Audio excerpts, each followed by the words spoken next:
Hello बच्चों, good evening. आज हम लोग क्लास 12th के एक बहुत बढ़िया बायोलॉजी का चैप्टर है, चैप्टर नंबर 5।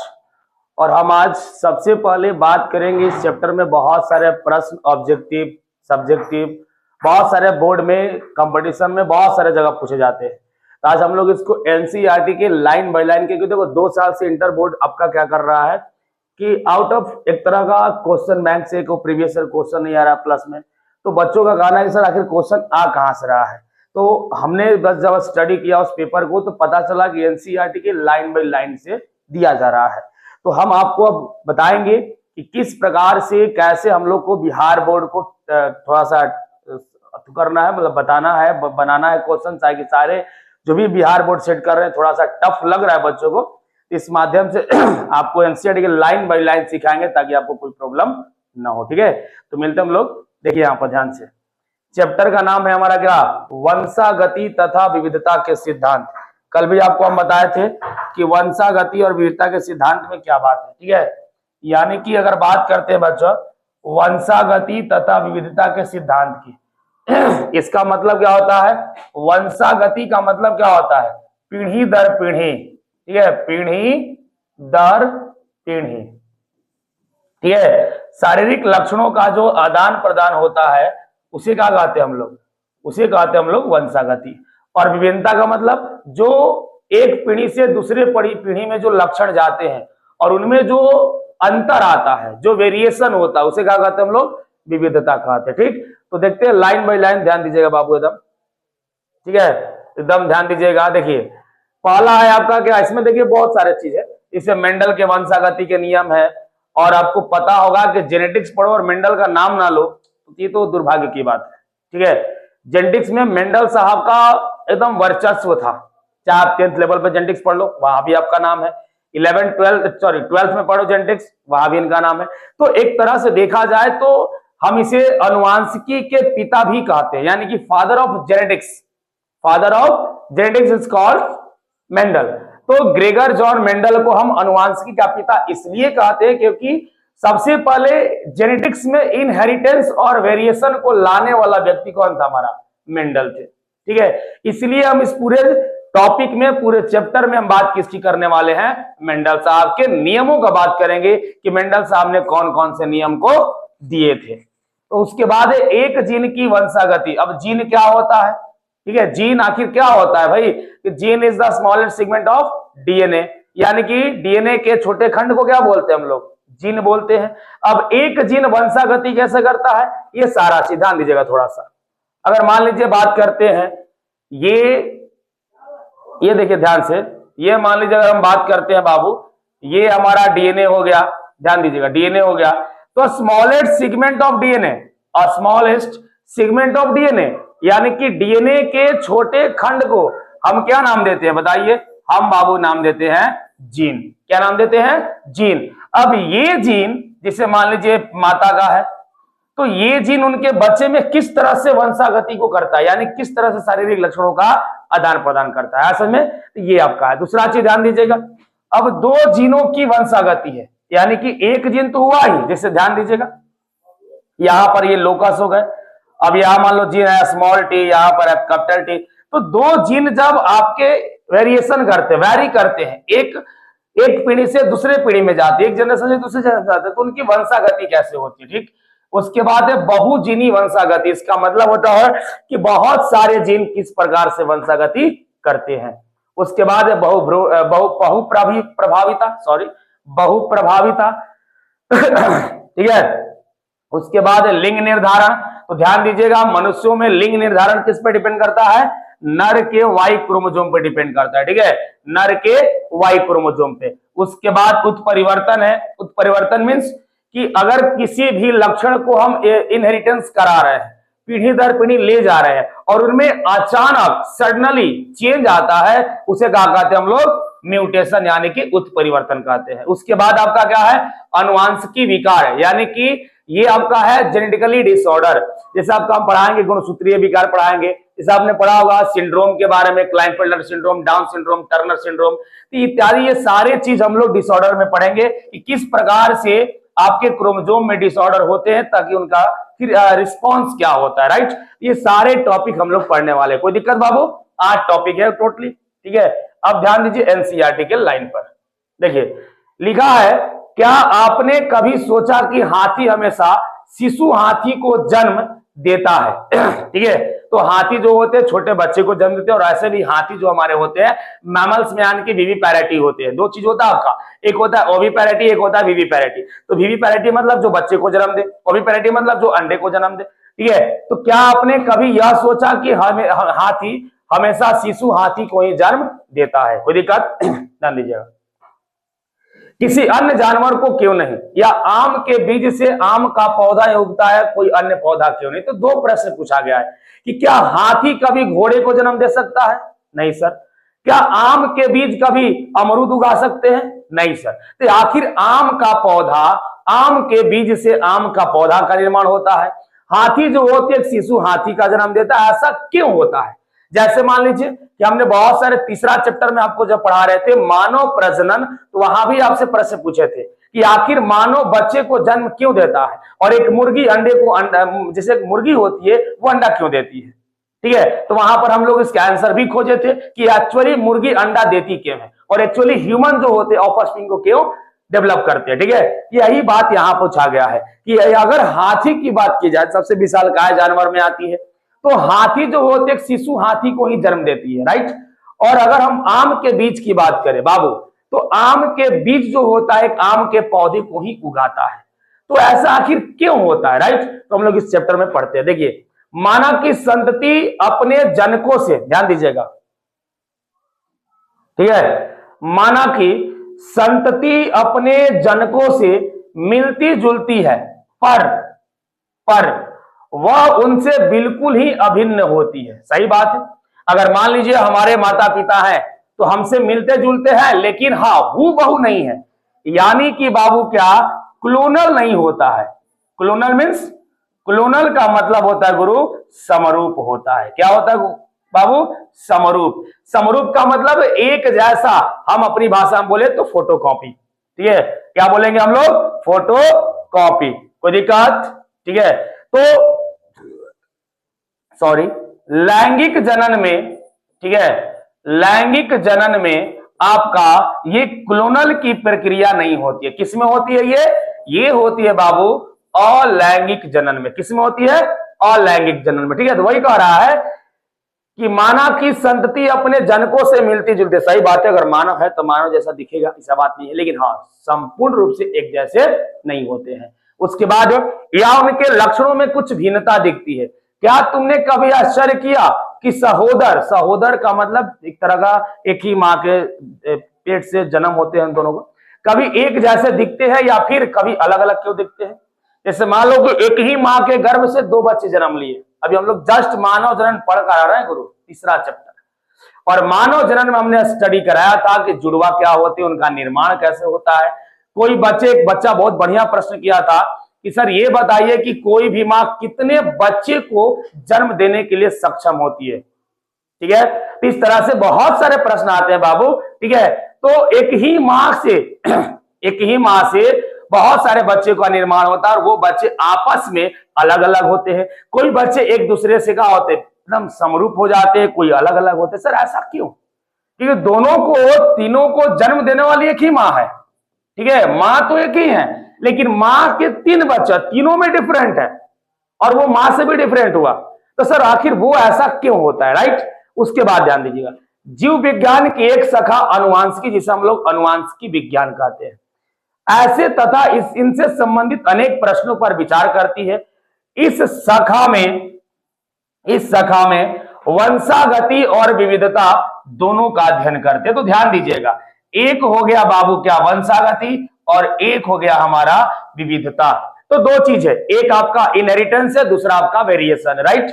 अर्थात यह विचार किया जाता है कि जनक और संतति के लक्षणों में समानता या असमानता क्यों होती है, ठीक है। कभी देखे होंगे कि हूबहू एकदम माता पिता जैसा बच्चे जन्म ले लेते हैं, कभी भी देखे होंगे कि माता पिता से बिल्कुल भिन्न होते हैं, ठीक। तो वो लक्षण जो होता है बाबू, समानता और असमानता क्यों होता है, ठीक है, ये भी हम लोग चर्चा करेंगे इस चैप्टर में। वंशागति अनुवांशिकी का आधार है।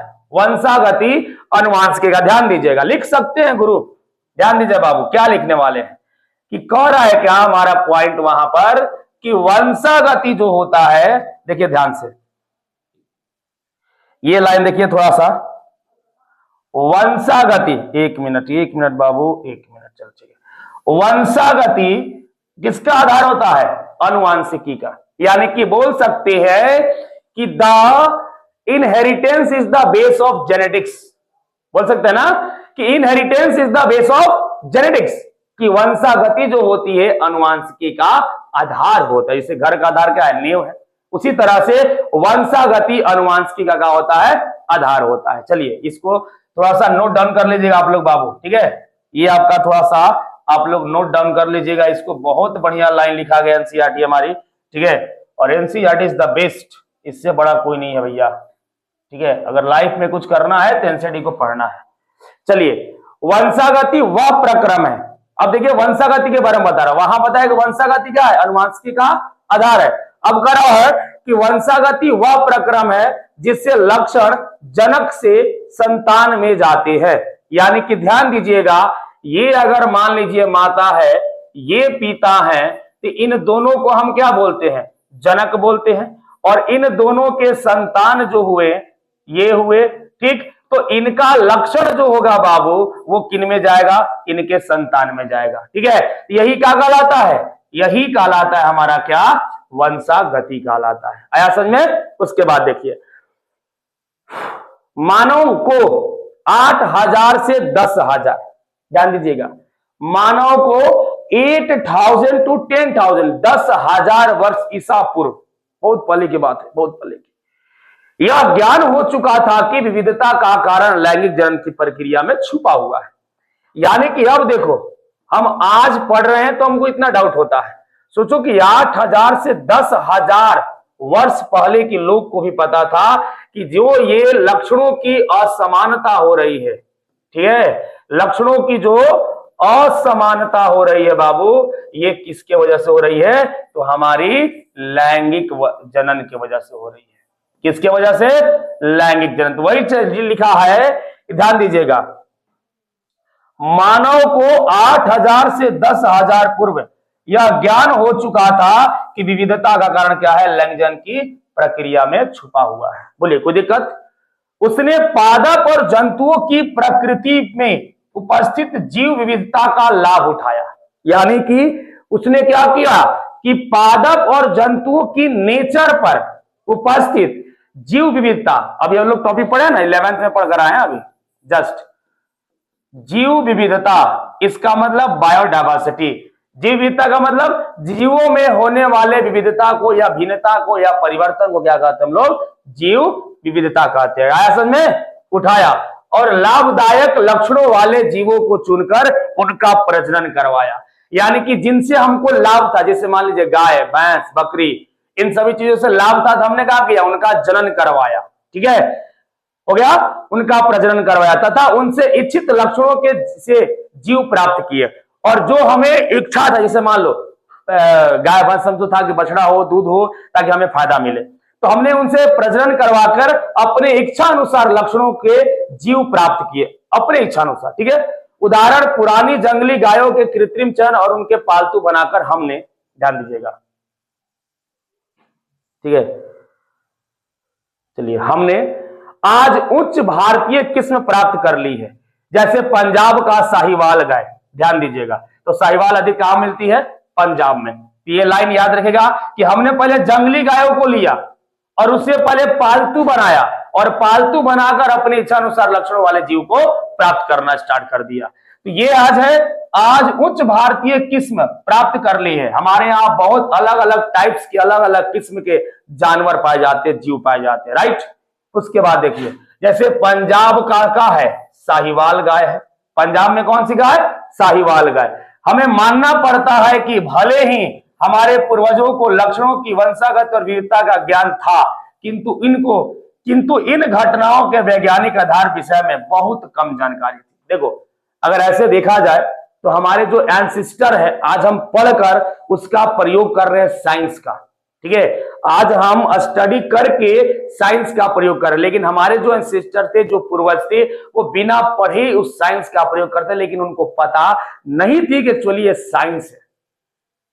असल में खेती से लेकर पूरे जीवन यापन तक उन्होंने बहुत सारे साइंस का प्रयोग किया अपने लाइफ में, और लाइफ में प्रयोग करने के दौरान उन्होंने बहुत सारे चीजों को दिया भी बच्चों को, ये लोगों को समझाया, कुछ चीजों को दैविक शक्ति से जोड़ दिया, साइंस को ही, कुछ को धार्मिक से जोड़ दिया कि ये नहीं करना चाहिए, वो नहीं करना चाहिए, ठीक है। तो कहीं ना कहीं साइंस आज से नहीं है, साइंस बहुत पुराना है, लेकिन लोग उसका प्रयोग करना नहीं जानते थे, किस प्रकार से हमको साइंस का प्रयोग करना है, ठीक है। उसके बाद देखिए दिया है मेंडल के वंशागति के नियम। अब यहां से मेंडल का स्टार्ट होता है, ध्यान दीजिएगा। और एक और बात कि अगर गोलाकार रहेगा तो ये प्रभावी है, और झुर्रीदार रहेगा तो ये अप्रभावी है। अगर पीला है तो प्रभावी है, हरा है तो अप्रभावी है, बैंगनी है तो प्रभावी है, सफेद है तो अप्रभावी है, फूली हुई है तो प्रभावी है, सिकड़ी हुई है तो अप्रभावी है, हरा है तो प्रभावी है, पीला है तो अप्रभावी है। तो ये सारे लक्षण जो है बाबू, ये किसके हैं? प्रभावी के, और ये सारे लक्षण जो है किसके हैं? अप्रभावी के, ठीक है। यानी कि प्रभावी लक्षण वैसे लक्षण होते हैं जिन्हें हम साफ साफ प्रकट कर सकते, देख सकते हैं, और अप्रभावी लक्षण वैसे लक्षण होते हैं जिन्हें हम अपनी, यानी कि जिनको हम प्रदर्शित नहीं कर सकते हैं, प्रकट नहीं कर सकते हैं, उसे क्या बोलते हैं हम लोग? अप्रभावी, और इसे बोलते हैं हम लोग प्रभावी। कोई दिक्कत? तो ये था बच्चा हमारा क्या? मेंडल के वंशागति का नियम। तो बोले यहां तक आपको क्लियर है, ठीक है, कोई दिक्कत यहां तक? तो ये था हमारा कुछ टॉपिक, कुछ पॉइंट्स, ठीक है। और यहां से हम लोग अभी स्टार्ट करने वाले हैं क्या? मेंडल के वंशागति के नियम, ठीक है। क्या पढ़ेंगे हम लोग? मेंडल के वंशागति के नियम पढ़ेंगे, क्योंकि हमारा पहला टॉपिक ही था मेंडल के वंशागति के नियम। तो ध्यान से समझ लीजिए, ठीक है। ये देखिए लंबा है, अक्षीय है, अंत्य है, लंबा है, बौना है, ये सारा चीज, ठीक है। उसके बाद ध्यान दीजिएगा। चलिए, तो सबसे पहली बात, अगर हम मेंडल साहब की बात करते हैं, देखो मेंडल साहब थे, इसमें 2-3 वर्ड बड़ा आता है, जैसे कैपिटल टी, स्मॉल टी, ये हो जाता है लंबा, ये होता है बौना, ठीक है, बहुत सारा चीज है। अब इसमें से आपका निकलता है कैपिटल टी, इसमें से निकलता है स्मॉल टी, दोनों क्रॉस करते हैं कैपिटल टी और स्मॉल टी। तो ये सारे चीज, ये हो गया हमारा F1 जनरेशन, F1 पीढ़ी, राइट। तो ये हमारे हैं मेंडल के वंशागति के नियम में हम लोग बात करेंगे। इनके 3 गो नियम है, तीनों नियम को हम बारी बारी से पढ़ेंगे, लेकिन सबसे पहले हम बात करते हैं किसकी? मेंडल साहब की बात करेंगे, ठीक है। किसकी बात करेंगे बाबू? मेंडल साहब की बात करें। ध्यान देना, इस वाला जितना भी लक्षण होगा वो सब का सब कैसा है? प्रभावी है, और इस पर वाला सब का सब कैसा है? अप्रभावी है।